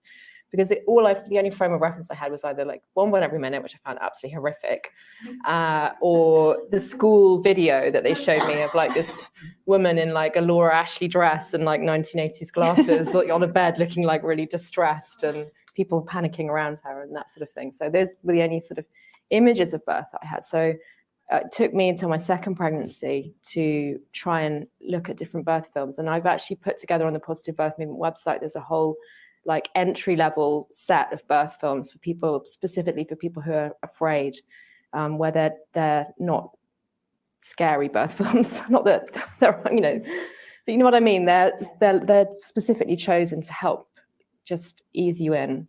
So you're an author of at least 2 books. One about positive birthing, one about how to give birth as a feminist. I just want to underscore that word, how to give birth as a feminist. But you're recommending that people go find films and videotapes to watch. Videotapes, what am I talking about? Boy, am I a boomer. Films and videos and such to watch to educate them on the birthing process, even if they're scared. And if you're already pregnant, well, short of something else happening, it's going to happen anyway. Why are we supposed to buy your book again? What does giving birth like a feminist mean again? I mean, we haven't even gotten a summary. I mean, the closest we've gotten so far as I can tell, is the most pure way to give birth is natural birth without any intervention, no one telling you what to do. You know best because you're a woman and it comes to you naturally and you need your own autonomy, and anybody coming in and trying to tell you elsewise is diminishing you as a person or denigrating your role in the whole process, etc. That is what I have come to understand. And in my second pregnancy, I watched a film that absolutely changed everything for me. It was this woman, she was in this dark birth pool, and she was just kind of making these mooing noises and then going quiet, and the water was just rocking a bit. And then suddenly she just put her hands down and just brought this baby up to the surface. And I had never seen anyone give birth like that. And that changed everything for me. I was like, wow. Wow, that woman did something that's not very common. Devil Fruits there says, Scribe, aren't you a Zoomer? I suppose, yes. I am a Generation X by the standards put forward to everybody. Thank you, Cryptic. Liberation of cell lumps from dark hole. I guess that's one way to look at giving birth. Yes. And also, yes, somnambulation. I'm going to screw that up again. Mooing noises. Yeah, moo moo. Fucking moo. Where are the other people? Because normally, you know, in like Friends or the soap opera, everyone's around and you can't. But this woman just did it. I mean, there were obviously other people in the room. They weren't on camera. Oh, okay. They weren't on camera. So now it's... Well, did she do it all by herself, or were there other people in the room? Good Christ. And she did it. So all of those things, learning more, thinking about what you're actually afraid of, and actually trying, if you can, to look at it and think about it, and try and think about it in a positive way, because it is actually an amazing experience, isn't it? Yeah. It's not easy. Okay, so the power of positive thinking. That's your best advice. Think about it in a positive way, which is about as Hallmark card ambiguous as you can get. And yet you've written 2 books on the subject. You've heard the stories of any countless number of women on the subject. And your best advice to close out this question, I think closing out this question, is think positive. Got it. I'm not saying that, but it can be such a powerful experience and have such beauty in it. It's a big mix for me. I think that's another really important message. I don't know how you feel about this, but it's like not like whitewashing everything and saying, oh, it's just, you know, rose tinted glass, it's this beautiful candlelit everything. You know, for me, birth wasn't like that. It was a positive experience, but it was horrible at the same time. I've had 1 hospital birth and 2 home births, and both my home births were absolutely amazing, beautiful. But my God, I had moments in them where I just thought it was the worst thing that ever happened. I hated it. I wanted it to stop. But, you know, so I think it's important that we don't have a polarized narrative about it, that there are, you know, we acknowledge that birth is like a kind of like microcosm of life. It's like it's got everything in there. But it is an incredible experience. Yeah, a sense of achievement afterwards. Yeah. The sense of achievement. Yeah, especially if you did it all by yourself without any help. Where was that? Somnambulation. Another word for sleepwalking. I knew what it meant. I just, the syllables and such and all that, because you know, ambulate and psalm. So I get it. I know. I'm an English major. I'm not a linguistics major. You run a marathon, it's going to be painful for a lot of it. But the feeling at the end, you've done it, is extraordinary. I've got some questions that have come in virtually. We'll get some more from the room. I'll take one from here. So when you talk about control and selecting your choices wisely, do you have a view on the NHS versus private, given you've more control over your caregiver and you can build a relationship with them through a private system? Okay, I have a feeling these questions are going to start getting boring. So I'll ask you guys if I should continue. Do you want to hear more? I think we've seen or heard, I should say, as much of the meat of what this lady has to say as we're going to get. In the meantime, I'm going to scroll up a bit and say hello to people I have not said hello to yet. If I miss you, please say hi in the chat, and I will say hello. Armskiller V2, hello. Zombie Teddy, hello. Amada Wolfchild, hello, Amada. Vodka Genie. Milkman Dan, hello. Data Wasteland, hello. Somnambulation, hello. TC, hello. Who else do I see here? Oh, and chat jumped. It jumped again. Papa Frank, hello. Gulf City, Scott Marsh, hello. Mephistopheles, hello. Aether Toast, hello. Fernanda, hello. Fairly Becca, hello. Keenan, hello. Still at art. Sorry, Rich at art is still here. Hello. Nirvanist 69. Hello. Okay, so I need a 1 or a 2. 1, I continue. 2, I cut it off here. So give me some votes, guys. Do I continue with the questions and such? Because we're getting the NHS. So 1 to continue, 2 to wrap it up. Hello, test subject number 305. Did I miss all the good bits? Well, maybe. We'll see. I got a 1. I got to continue. Redcaster says 2. Dragon Mace says 1. Something said 2. 1, 1, 1. I've seen a lot of 1s. Okay, we'll go for a little bit longer. I'm not going to let this go on any more than 2 hours, though. So we'll see what happens in the next few. Here we go. Well, I think, we've got a lot of evidence to show that what's called continuity of carer is the best that a woman can get in terms of safety and her personal experience of childbirth. Evidence such as... Thank you, Milkman Dan. I know already said hello, but hello again. Hello, Milkman Dan. Thank you so much. So if you can get that in the NHS, then that is brilliant. But if you have, sometimes it's not available yet. They are working to make it more available to women. But having that relationship-based care, and it kind of goes back to what I was saying about kind of getting back some of the older elements of what childbirth would have been like, that relationship-based care where your midwife knows you, you trust them, you can lock eyes and you know that they're there and you've got that, you've built a relationship with them. That is such a positive thing. Well, how about your partner? I mean, assuming you have a partner, sometimes circumstances don't apply, but, you're kind of dismissing the role of your husband or the father on the roadside birthing scenario earlier. They're just there. They just catch the baby. They don't do anything. Is not having a dedicated attendant and caring partner in the process also valuable?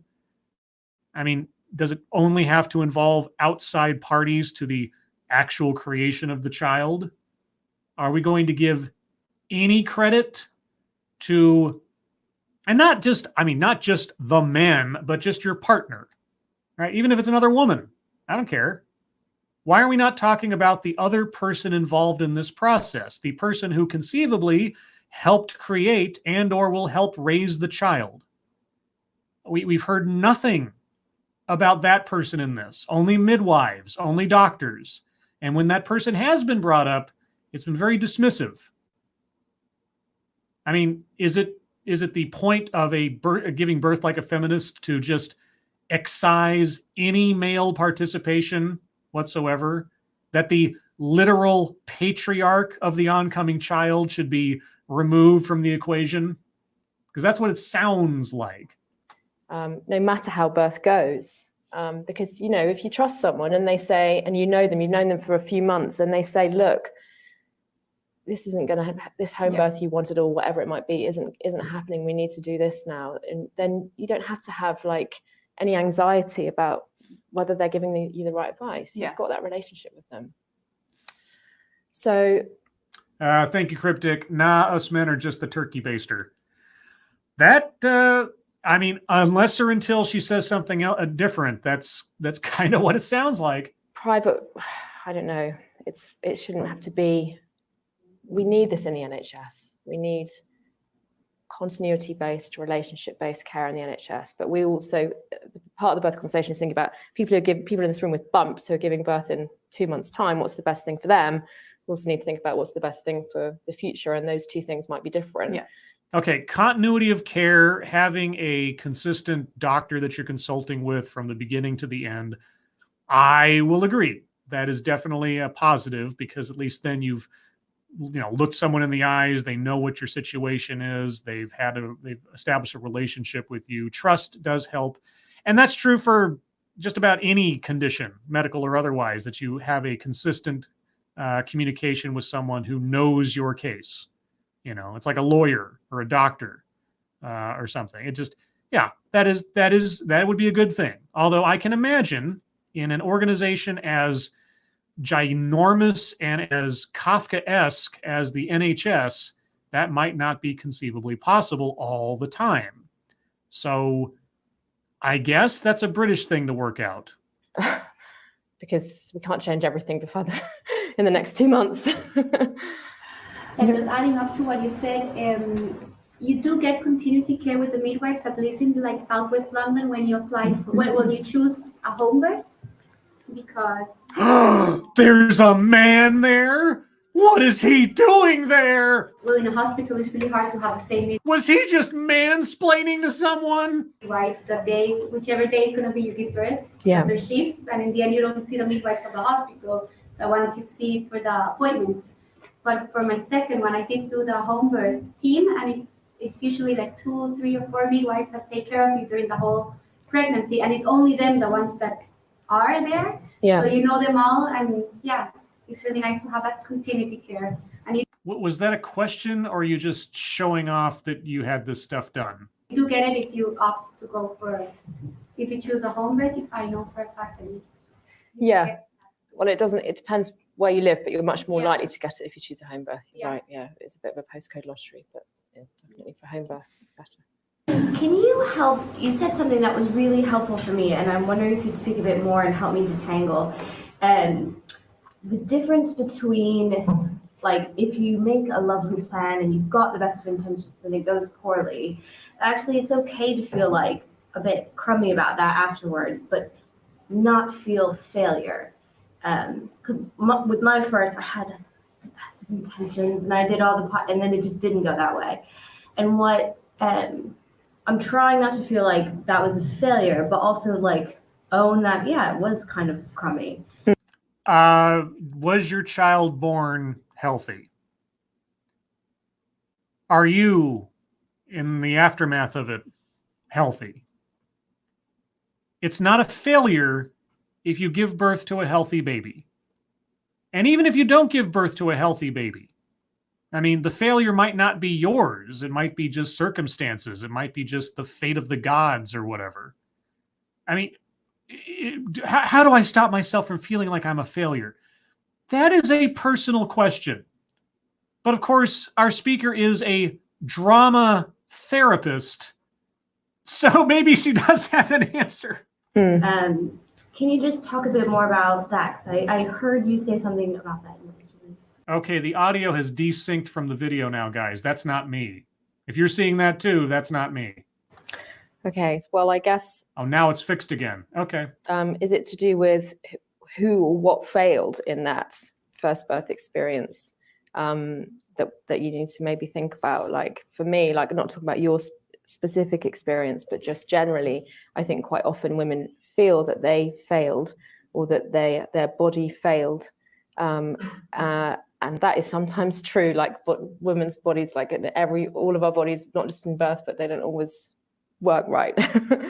You mean there are some circumstances outside of our control that just happen and we just have to deal with it? Like in the rest of life? But sometimes it's not that your body let you down, it's that the system let you down. So Oh, right. It's not your fault. It's the man's fault. maybe you didn't get that continuity of care we've been talking about. Maybe you didn't feel safe during your labor. I don't want to talk too much about your situation specifically, but you know what I mean? You can think. But I do want to at least imply that maybe if things go the way that you didn't want them to, even if they were beyond anybody's control, even if it was just a matter of biology and not a matter of philosophy, it's probably someone else's fault. Think through. Oh, and also, you're still a victim. What could have been different? And sometimes it is about, that women have been, the system could have done better for that woman, that she could have had a better chance of having the birth that she wanted. Right. It's the system's fault, guys. It's not the woman's fault for not planning correctly. Or, and hear me out, it's not just the fault of fate and circumstance. Things that are beyond anybody else's control, things that just happen in the moment, and either doctors have to respond, or circumstances didn't go the right way, or the baby was off by an angle or something and coming out. All of that. We can't chalk it up to just quote unquote act of God in some instances. No, no, no. The woman is the victim of the system. If she'd had, you can trace it back. Sometimes I hear a lot of birth stories, and you can trace it back and think, wow, when you turn up at the hospital and they said you'd already decided that you didn't want to have vaginal exams, and they said they had to examine you because otherwise they couldn't admit you, and then they did examine you and they said that you were only 3 centimeters and that maybe you should go home again or whatever it is that you were told. Those moments are the moments where that's the first trip up for a lot of women, the first sense of being unsafe. Yeah. The first sense of being unsafe is being given medical advice. The first sense of being unsafe is you think something's going on and you're assured that it's not, or it's not the right time. So now you're not safe. You're not having your fears averted maybe by someone who knows what they're talking about. That's making women feel unsafe. And so immediately that indicts the system for anything that might go wrong down the road. Well, why shouldn't the woman go home if she's only at 3 centimeters? I mean, isn't home birth the ideal? I'm getting a lot of mixed messages here. Yeah.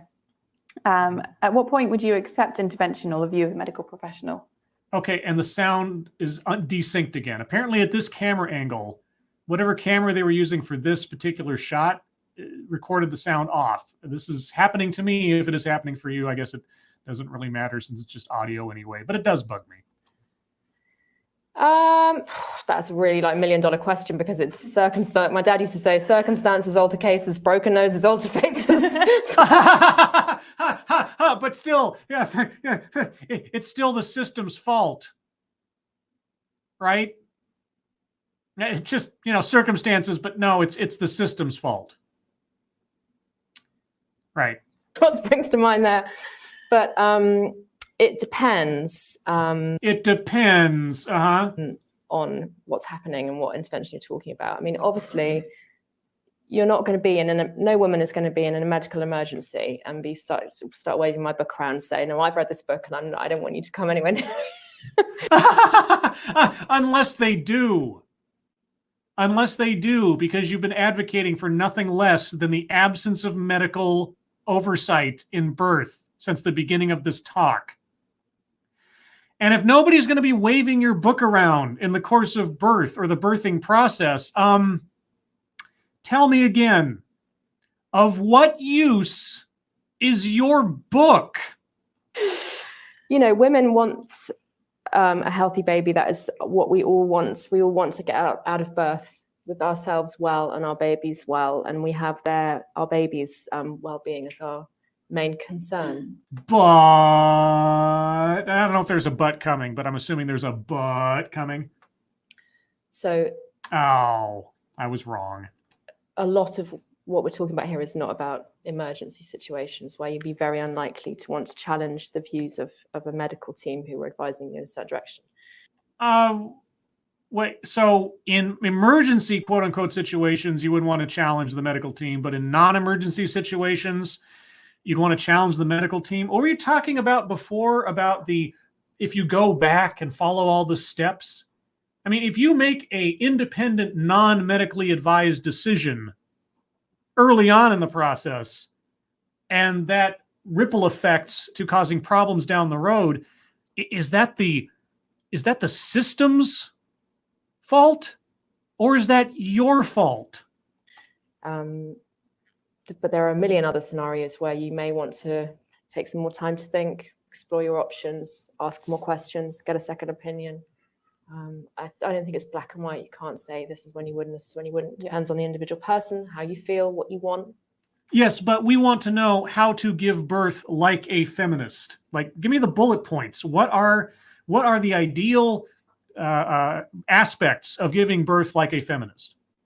I mean, everything I understood at the beginning of this was that the ideal way to give birth like a feminist is to give birth in such a way that is the most empowering for women, where the woman is making the decisions, the woman has the control over the situation, etc.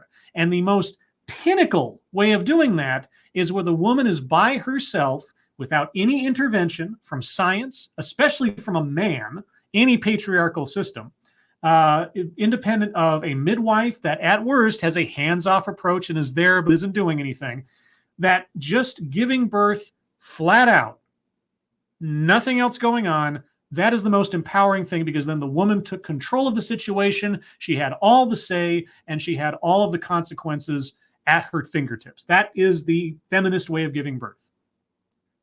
Isn't it? Because so far, you, author lady, have contradicted that notion again and again and again by offering up these exceptions. And here's the thing. I don't disagree with you. Not every woman is the same. Not every birth is going to be the same. There are exigent circumstances. There are variances from person to person. And you should seek out your options. You should do your research. You should take precautions. I mean, if for the sake of your own ego, you want to have a home birth so you can say, oh, I did it naturally or whatever, well, fine, I guess, but make sure you have a backup plan. Yes, I agree with that wholeheartedly. But that does not say anything about what giving birth like a feminist is. Because if giving birth like a feminist is simply a mindset and not a set of steps, is not a prescription for how to actually enact the birth, then you're not writing a book about how to give birth. You're writing a book about feeling about having a kid, as long as you're thinking correctly in the right philosophy of it, I guess. I'm trying to understand, guys. You see, the struggle I have here is trying to understand something that might not be understandable. Take a moment. Let's see. Hello, Angela Arriaga. The memes of destruction. Hello. Did I miss anybody else out of hand? Okay. Manic. Hello, if I didn't already say. All right. Well, I'll come back around at the end, guys. We're getting close to where I'm going to end this. And I'm going to end it at the top of the hour, if not earlier. We'll see. I got to start the thing again. It's just up to you, but that's the key thing, isn't it? It's up to you. I've just got a couple of thoughts. One is the fact that it just felt to me, like I have a 3-year-old, it felt like a completely like data-free environment, in that actually, if I'd have known, if someone had said to me, yes, you're 41 and you're attempting to deliver a 99 percentile head baby, like probably that was not going to go well. You've been at it for 60 hours. And I felt like I was in this battle between like midwives that thought I could maybe manage it, and doctors that were like, you're going to damage yourself. And actually, no one had ever talked about that. I'd been to all the classes, and I feel like if someone had said, there are some things that might affect your ability to have the birth that you want, I feel like that kind of information might be helpful. I always ask people about the baby's head size, because it just seems like basic to me that the ones that slip out easily are tiny. Anyway, that's one thought. That actually isn't true, that the ones that slip out easily are tiny, and maybe that's where it becomes already difficult, because we can't say that. Yeah, maybe we don't know that, but certainly that was the first thing they said when he came out, was, oh my goodness, he's got a big head. And I just thought, oh. Now you tell me. Now you tell me. Well, gosh, maybe if they'd done some kind of, I don't know, sonogram or something ahead of time, you know, to check out the health of the baby. I mean, did you avoid that whole process in the course of the birth? Because they can kind of see inside your stomach to see the shape of the baby, the size of the baby, what the potentials might be. So you didn't know the size of your baby's head until after, or I assume right up until the point of birth. So did you not have the baby's health monitored over the course of the development? That confuses me. You know, in the 69 hours, that surely someone could have checked that. Yeah. The second thing is, and it's just a potential area to explore that I feel quite strongly about, is actually what happens post-birth. Oh yeah. Because I felt like there was so much focus on the birth, like, you know, you because absolutely you're thinking about it, you're worried about it, you have to make these choices. people have got opinions. Like, it's such a big thing. And of course, it's a massive moment. And then suddenly you're like cast adrift, maybe a bit incontinent, maybe miserable, maybe completely exhausted. And there's almost nothing. Is there a partner? Or is there, I don't know. I mean, do you want your hand held? Because I don't know if that sounds very feminist. I thought, the whole thing was to take control and be autonomous. Once you've had the baby, do you really want other people telling you what to do afterwards? I mean, isn't that a little patriarchal? Isn't it? And that to me is very shocking. And I realized I didn't have a clue almost what to do with a baby, which just sounds ridiculous. But I'd spent months and months obsessing about a birth and had somehow missed the next bit. The next bit, you mean being a parent? Well, there are a lot of books out there on how to do that too. Although I think most parents will tell you, you kind of have to learn as you go. But then what do I know? I'm not really a parent, so I'm about on the same level with this lady as far as medical information and knowledge. And some of that was my fault, and I was on my own, which made it more challenging. But yeah, I look at countries like France, where everyone has their pelvic floor exercises and all these other things. Yeah. People don't accept that your body's kind of ruined. Whereas I think in the UK, people accept things that they shouldn't. Anyway, I'll talk too much. But No, it's really, really good point. Good points about what? I mean, the first and foremost primary concern of all the doctors when it comes to maternity and everything else is seeing to the health of the mother, seeing to the health of the child, seeing to the healthful birthing of the child, seeing to the immediate aftercare of the mother. After that, you're kind of on your own. It's not the hospital's responsibility to raise your child for you or tell you how to be a parent. I'm not quite sure what this lady is asking for. Like, she wanted her hand held longer afterwards. I mean, did the doctors just throw her out on the street after she gave birth? I mean, you might be incontinent. Okay, well, that's part of the healing process, as far as I understand it. There are things they can do, but sometimes you just have to let your body heal. As far as like what to do with the baby, well, again, you're the parent. You decided to have a child at 41. If you didn't think about what you were going to do as a parent before you got pregnant, and certainly over the course of being pregnant, I'm not sure the NHS is going to have any real good advice for you. And I totally agree.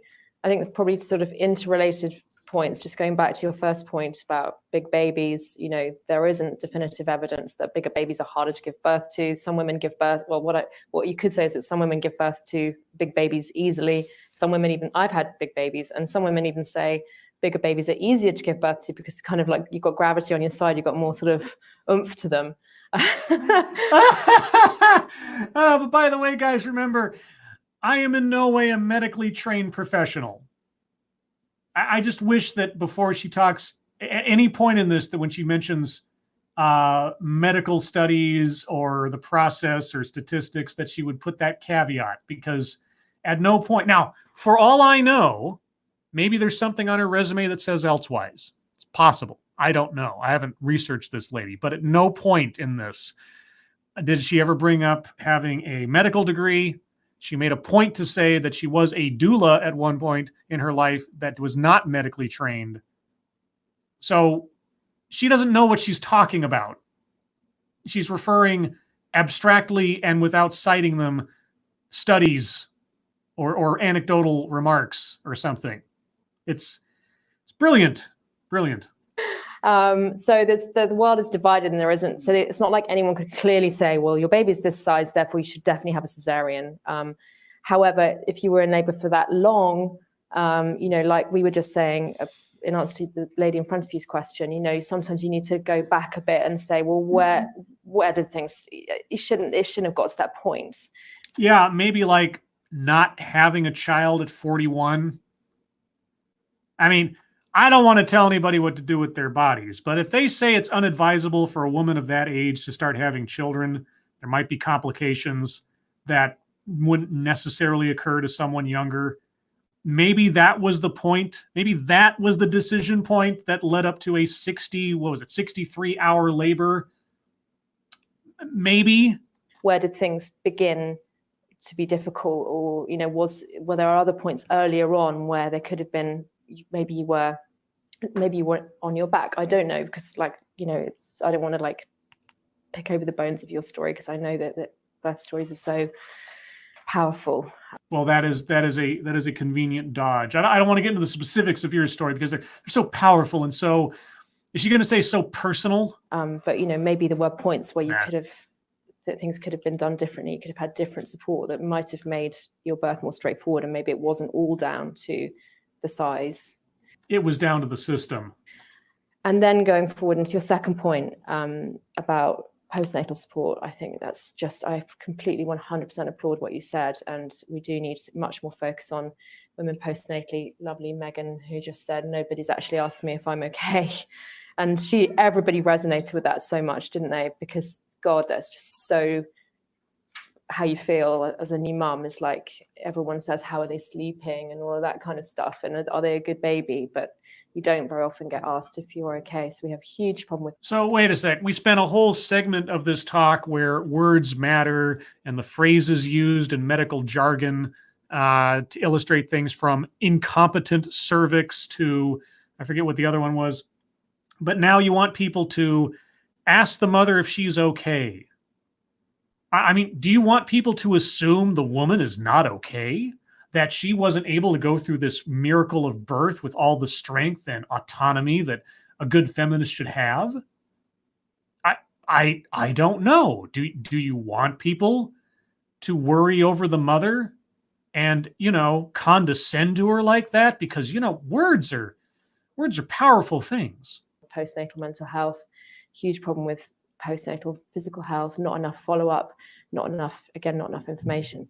I sometimes feel like I don't know if I can do that too. I try to sort of, for my own sanity, keep my focus mainly on the birth room itself. But, absolutely agree with you that we should have much more support. But if you had that one-to-one care, having a midwife who keeps coming and who cares for you after you've had your baby, that would, for longer time, and who knows what kind of birth you had and can go over it with you and your physical state, etc. That would be.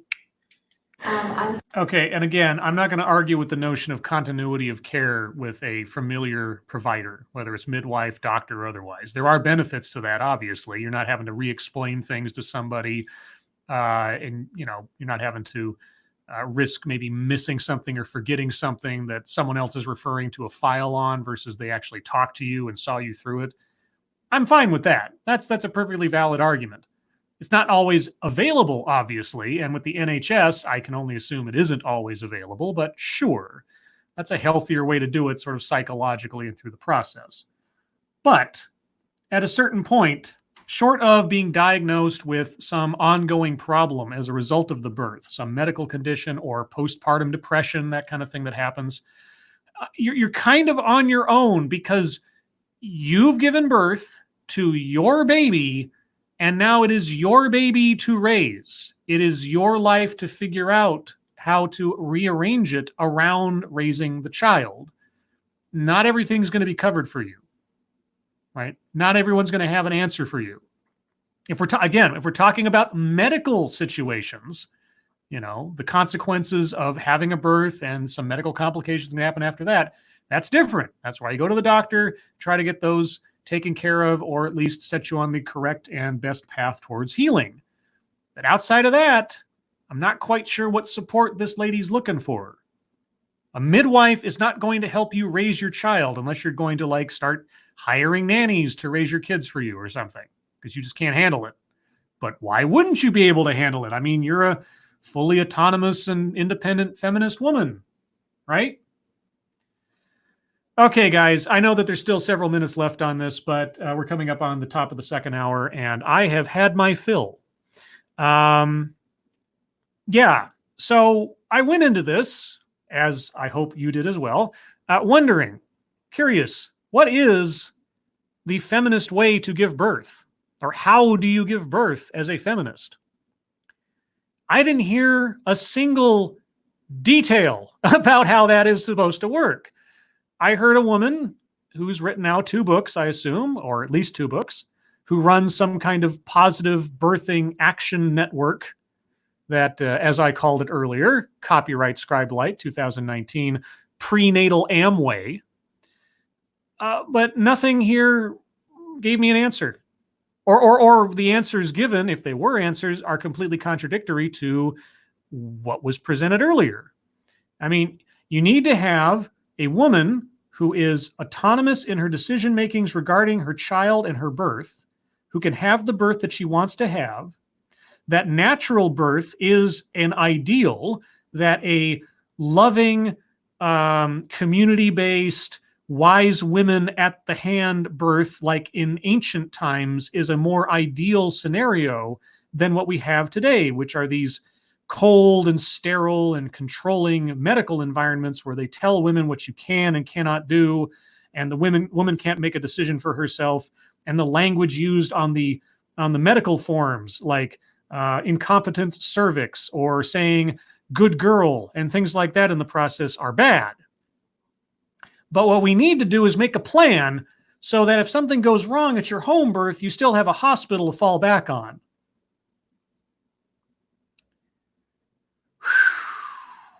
Yeah, I mean, that is a very compact summary of what we experienced in this talk. But if you want to know more and you're coming in late, well, start at the beginning. So I'll save the last 4 some odd minutes here for people in the chat. Say hello. If anybody has any questions or has any smart-ass remarks they'd like to make. Let's see, did I miss anybody? Minnie Lisper, hello. W.R. Costin, Emperor W.R. Costin, hello. Lemmy Atit, hello. Let's see, who else? Have I missed anybody? If I haven't said hello to you, I do want to say hello. So if I haven't yet said hello to you, please put a shout out in the chat. Arms Killer V2, you expected answers from feminists? Yes. I mean, I expected a description, an answer. Yes. Now, whether it's an answer that makes any sense or that I agree with or have any reference for, I don't know. But yes, I was expecting a description of some kind, even a high-level summary of, the way to give birth like a feminist is X. Like, here's the list, here's the bullet points. To find out more, read my book. I would expect that.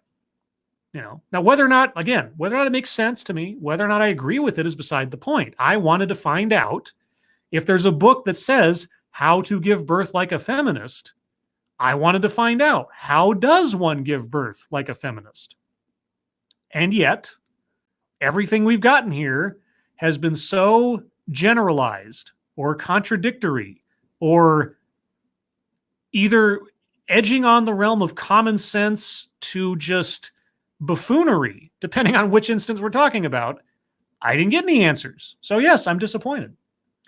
Somnambule Nation, thanks for the great stream, Scribe. You're welcome. I'm glad you liked it. Mike R says, your videos complete me, Scribbles. Oh, well, how Jerry Maguire of you. Sora Luna says, my only comment on home birth. Why would you want to be responsible for cleaning up the afterbirth mess after you labored for hours?